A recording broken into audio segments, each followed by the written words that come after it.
Hello, Lindsay. Hi, and welcome again to Mind Bloom. Thank you so much. It's good to see you again. It's great to be on the Mind Bloom You podcast. It's my pleasure. We talked last week and you explained us all what makes your mind bloom. I always like to start with that. So I don't know if you have anything else to add to that question. Um, the floor is all yours. So, what makes my mind bloom? Sir Thriver makes my mind bloom, but specifically helping other women. It's so fulfilling when I'm able to share my story and help another woman through my own personal breast cancer journey and testimony. That's what makes my mind bloom. I launched Sir Thriver October 1st, 2020. So it's like my new baby. It's 3.5 months old. And my mind blooms every day when I'm in conversation with people, when I'm talking to people, when I'm helping women. It's so fulfilling. It's my passion now. And again, it's blooming beyond what I could have imagined. That's amazing. I love the name Sir Thriver. So tell us more about that name and then about all the initiatives, all the collaborations you have going on and planned Sure. for for So, would you like to know how I gave or why I gave birth to Sir Thriver? please, yeah. Because it does have some history. Okay. All of So, it. I want all of it. you want all of it? Okay. So, I was diagnosed with stage 2B triple negative breast cancer, July 2019. And I underwent 15 rounds of chemotherapy, a bilateral mastectomy, breast reconstruction, and a salpingo oophorectomy, which is the removal of both ovaries and fallopian tubes because I carry the BRCA1 gene mutation. And during my journey, I realized that I learned so much information from doctors, from people, from organizations, from various resources that I wanted to figure out a meaningful and impactful way to share the information, also leveraging my media, my TV media background. So I gave birth to Sir Thriver. It's a combination of survivor and thriver. I survived breast cancer and I am now thriving in my journey. And the mission is to inform, inspire, and empower women around breast cancer awareness and wellness. And I will do that through content, collaboration, and conversation. So, content under that umbrella, I recently launched my Sir Thriver podcast. So, I'm interviewing Sir Thriver, celebrity guests, medical experts, psychologists, everything that we would talk about in the breasty community and beyond, nutritionists too, because I think wellness is certainly an important factor as you're looking at how do you survive breast cancer. So content, collaboration, so collaborating with organizations like Afro Pink and other nonprofits, and through conversation like this one we're having on our podcast. So it is a platform for which I'm very passionate. I love helping women and I love walking them through their journeys virtually, holding their hands and being that support system. So that's Sir Thriver. I love it. We talked about this earlier. I think we realized at the same time that you were a previver. You just didn't know since you You're carried the right. BRCA gene mutation. Right. It's important that we know our family history. It was not until midway through chemotherapy that I took a genetic test and learned that I carried the BRCA1 gene mutation, which puts me at higher risk for both breast and ovarian cancers. Well, had I known my family history, I likely could have opted for a prophylactic bilateral mastectomy and removal of ovaries and fallopian tubes to decrease my risk. But, everything happens in its own time. And I'm glad I found out when I did. Early detection is key. So I'm very grateful that when I felt something in my breast, I immediately went to the doctor. But as a result of that BRCA1 gene mutation result, or test result rather, it changed my surgical plan. So instead of having a lumpectomy, I had a bilateral mastectomy. But yes, I guess for 36 years, I was a previver. I was diagnosed at age 37. And I know you, Marina, and I actually learned that term from you, by the way, when we met on via Clubhouse. I didn't know what a previvor was, but now I know. So there are a lot of women who could be previvors right now and not even know it. So I encourage you, if you're watching or listening, to get a mammogram. If you're under the age of 40, you have a family history of any cancer, and or you feel something that's abnormal in your breast, schedule a mammogram, advocate for it. The doctor may deny you, push back, get a second opinion. I always like to ask women with a diagnosis what their symptoms were, just for the people at home to be aware, because sometimes there also can be no symptoms. Right. Or very evident, Marina, honey. Okay. I had a mass in my right breast that I could feel. And because it was so close to the chest bone, it was actually kind of protruding out of my breast. And it was sore and tender. I knew that wasn't right. In fact, I thought, oh, maybe it was a premenstrual symptom, or maybe the bras I was wearing were not the right size. So I went to the store and purchased some bralettes so that I wouldn't have to worry about the underwire. It was just very uncomfortable. And that was what prompted me to go to the doctor. For other women, it may be discharge from the nipple, maybe discoloration of the areola or the breast. So there are various symptoms that we need to look for. As you mentioned, some symptoms are not detected, and some signs of breast cancer may not be detected until you get a mammogram, which is why it's so important. There's also a 3D mammogram now that's available. You may have to pay out of pocket for it, but so worth it because it's able to get a more comprehensive view of the breast tissue. There's also a breast ultrasound, which I received. I received a mammogram, 3D mammogram, a breast ultrasound, and then a biopsy of the mass. And that biopsy determined that it was indeed cancerous. Yes, indeed. Having a blank here. Sorry, give me one sec. I was gonna ask you about... Ugh, I'm sorry. That's okay.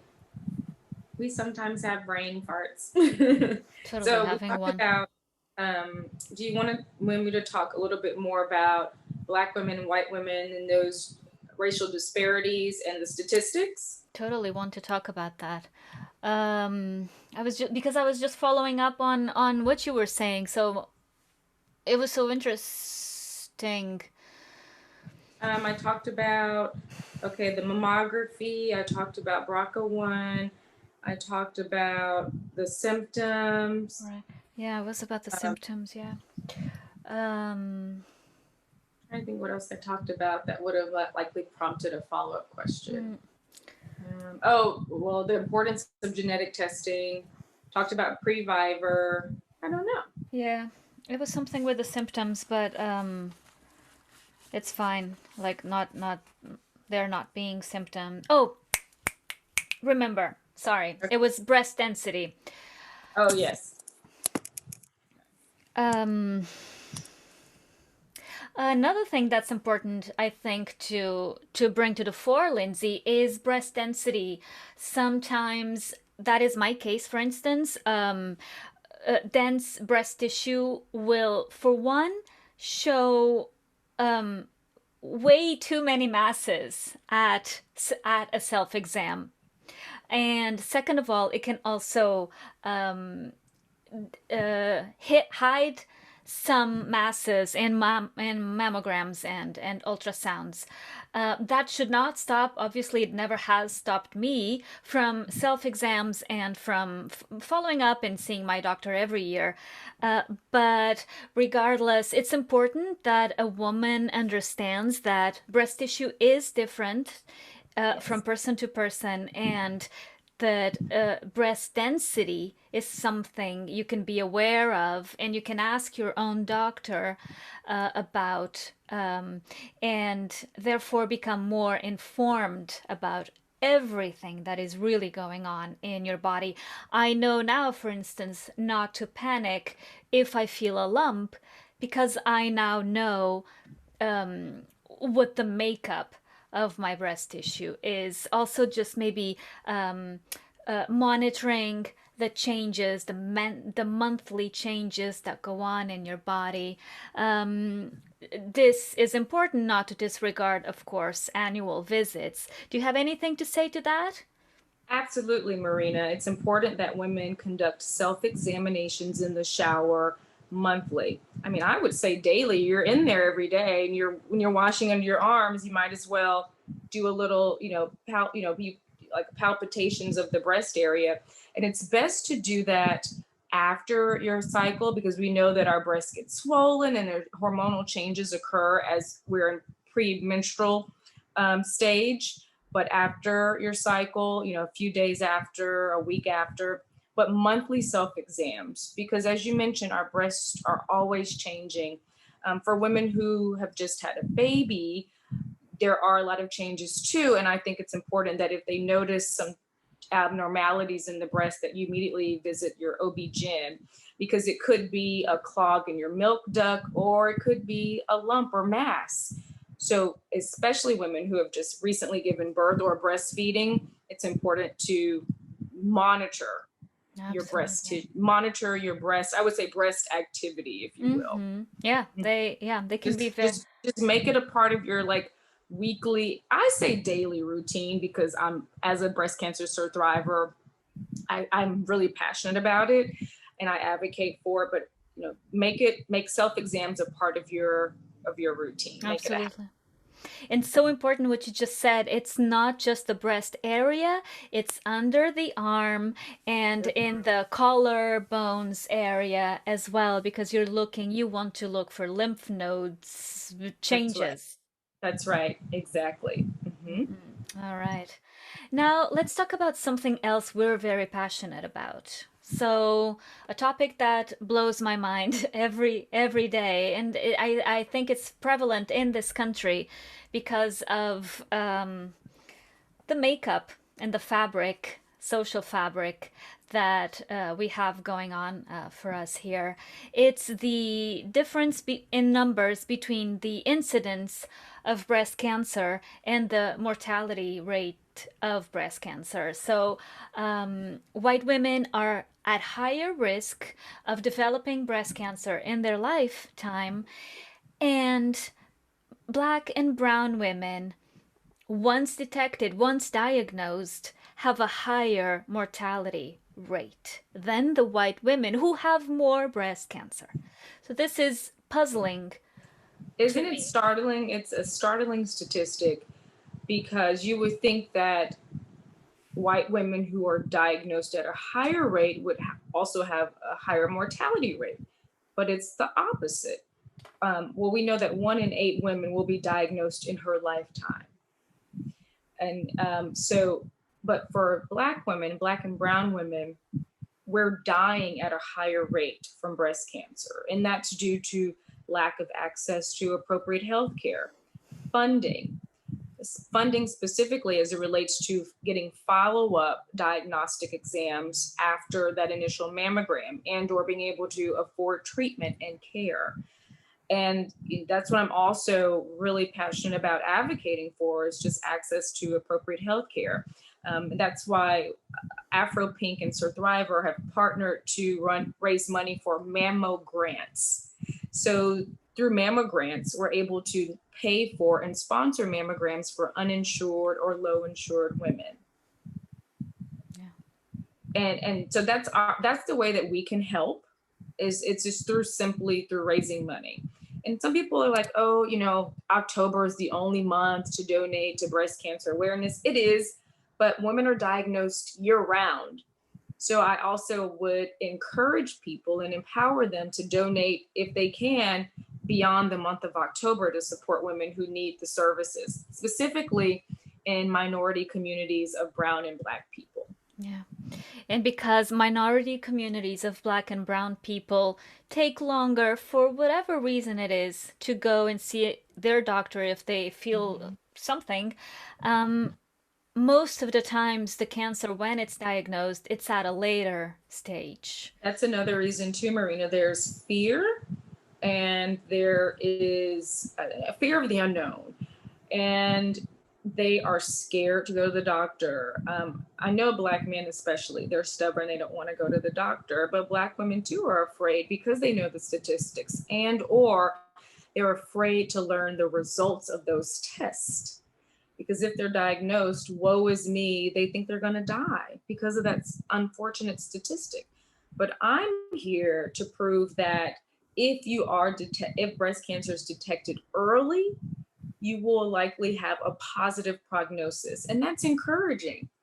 If you know that, if you're empowered with information about your body and your breast health, the more you know, the better your chances of thriving. That's what I like to say. Yeah. Knowledge is key. Knowledge is key. For sure. And as frightening as the diagnosis may be, it's very important to know, because then you can tackle it. You can roll up your sleeves and go to work and do what you need to do to heal your body, to eradicate that toxin, that cancer, that toxin, that poison from your body. Yeah. Yeah. I think we should be very grateful that we can say at this point in 2021 that breast cancer is highly treatable. It is. Yes, I'm so glad you mentioned that, Marina. Technologies and science has evolved. Technologies have, and science has evolved over the past decade. And you'd be surprised to know that now I just learned that there is a cryotherapy technique in which needles go into the mass, and they're able to like freeze it and melt away the tumor. Incredible. And now listen, I'm no doctor and I'm no medical professional. I just learned by my personal experience and through interviews and conversations. But don't be afraid to get that mammogram. Don't be afraid of the diagnosis. If it is an early stage, it is highly treatable. And of course, every woman, I will also say this, every woman's journey is different. Everyone's diagnosis and case is different. So be mindful of that. My journey is not like Marina's. Mine is not like the next woman. We're all different, but I just can speak for myself when I say that early detection is key and that you will have a positive prognosis. And let's talk a little bit more about family history. How important is it to know, and you started with that specifically on your case, how important is it to know your family history, to ask questions? Because maybe you remember that your grandma had a hysterectomy. And no one ever talked about that and why that happened and why that was the case. But maybe it had something to do with what you're feeling today. So could you address that? Yes, it is critical to know your family history. In fact, as I rewind and look at it in hindsight, like, why did Auntie so-and-so get a hysterectomy? Or why did Uncle so-and-so have prostate surgery? It's because they likely carried the BRCA1 or 2 gene mutation. I learned my family history after I was diagnosed. And that's because I'm not very close with my dad's side of the family, but we learned through a family tree and through tracing that the BRCA1 gene mutation is prevalent on the paternal side of my family. I am the 13th Levingston female to have been diagnosed with breast cancer.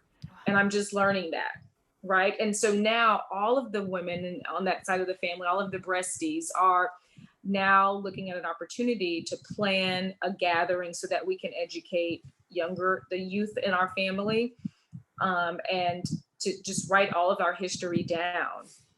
It's so important to have these conversations, just as much as we're talking about dating, or just as much as we're talking about our new business. Let's make breast health and genetics a part of our family roundtable dinner conversation. That's what I would say.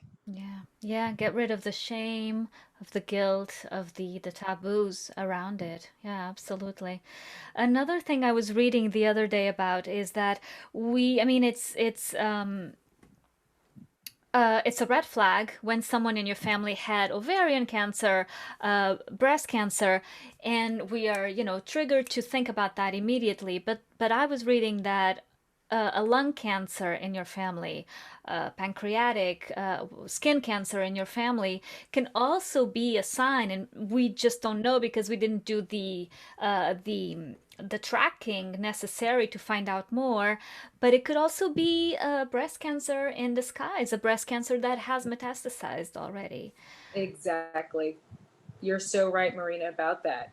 Any sign of cancer and any diagnosis that a family member has experienced should be noted and shared with immediate family members, because you're right, it could be breast cancer that did spread to other parts of the body, and that person didn't know that prior, but it's through testing and through some lab work that you can find out. But I can't preach to the choir enough that you must know your family history.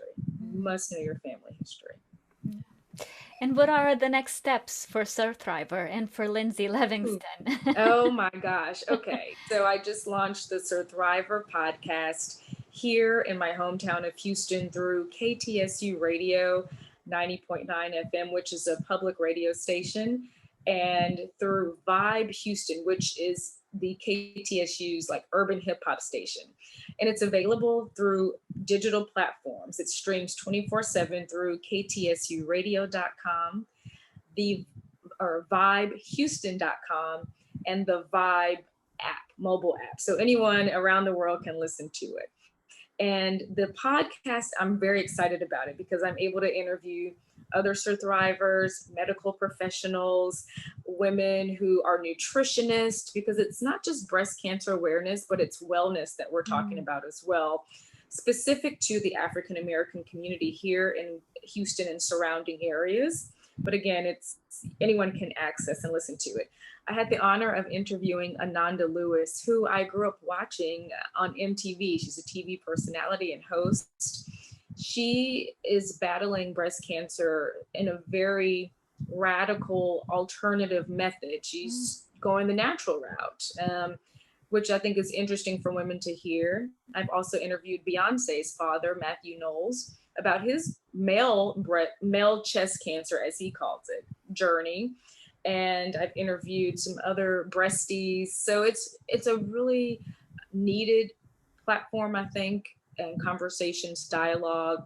So I'm excited to enter the podcast space. I'm also in talks with a producer. I just had a call today about Surthriver, a TV opportunity, Surthriver TV show. So Surthriver is moving and grooving. And on in addition to that, I'm in conversations with doing some work with Susan G. Komen Houston, specific to the African American Health Equity Initiative to educate our communities. So we're rocking and rolling, and I'm just very honored and grateful that God is using me as a vessel to help others. Yeah, this is only 3 months in.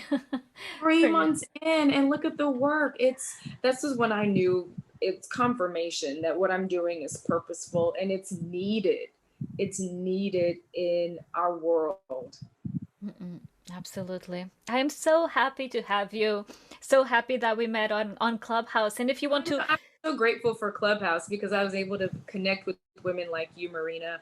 I was like, oh, let me give it a try, and hosting Surthriver Sundays at 6 p.m. Central for those of you who want to hop into the room. But I was able to connect with Marina, and it brings strangers together, but in a meaningful way. It brings together like-minded people with like-minded missions and similar passions. So that's what I really appreciate about it. And I'm so grateful that you invited me on Mind Bloom podcast. no, I am beyond excited that you said yes to my invite. Of course, whatever I can do to help you with your platform and to elevate the conversation, I'm all for it. Yeah, it's really all about grabbing a cup of coffee and sitting down and talking. Right, just talking about it. That's Yeah, right. Because we learn so much from each other. Mm-mm. Again, pre-Viver, I had not heard that until last Sunday when I met you, Marina. So now you have informed me, you've equipped me with another vocabulary word that I can use in my conversations. And I can also help women too in encouraging them to get their testing done because they likely could be pre-vivor. So It is we're a big helping. community. Yeah. It, Not only the BRCA gene mutation carriers, but the ones who, like me, have markers in their right. breast tissue for breast cancer. So we know that our bodies can produce the cancerous cells already. So we're in my I believe BRCA gene mutation carriers, BRCA 1 and 2, are at a 60% rate of developing breast cancer in their lifetime, and people with this kind of marker like LCIS at around 40. And then it depends on if you have a family history, if there's ovarian and other breast cancers in your family, your environment as well, what you eat as well, your stress levels, all of that. So the 40% is just the baseline, and then it can go up a little bit depending um, on your environment and what you do with your body and with your mind, really, because the mind plays a big role as well. Mental health is so important, and that's what another topic we'll be discussing on the podcast and beyond is mental health. Yeah. When you're diagnosed, it is overwhelming. It's hard to process, and it's important that you are able to maintain a positive attitude through every facet of the journey. So mental health is a really big part of it. We don't talk about it enough, but we should. Yeah, yeah, that's why Mind Bloom is on mental health and breast cancer. They have to go hand in hand. They must. You should not isolate, especially in the face of a diagnosis. You can reach and look for a community. It's out there, it exists, and it's very welcoming. I thought I did not belong when I first started my journey. Um, and here I am because other You breasties. belong. Yeah. Listen, you're a breastie, pre-vivor, survivor, you're in the community. And Mm, yes, you belong because your experience will help other people. So just know that. thank you, thank you. So thank you so much, Lindsay, for coming on. What a pleasure. Well, it was an honor to chat with you and thank you for the invitation and opportunity, Marina.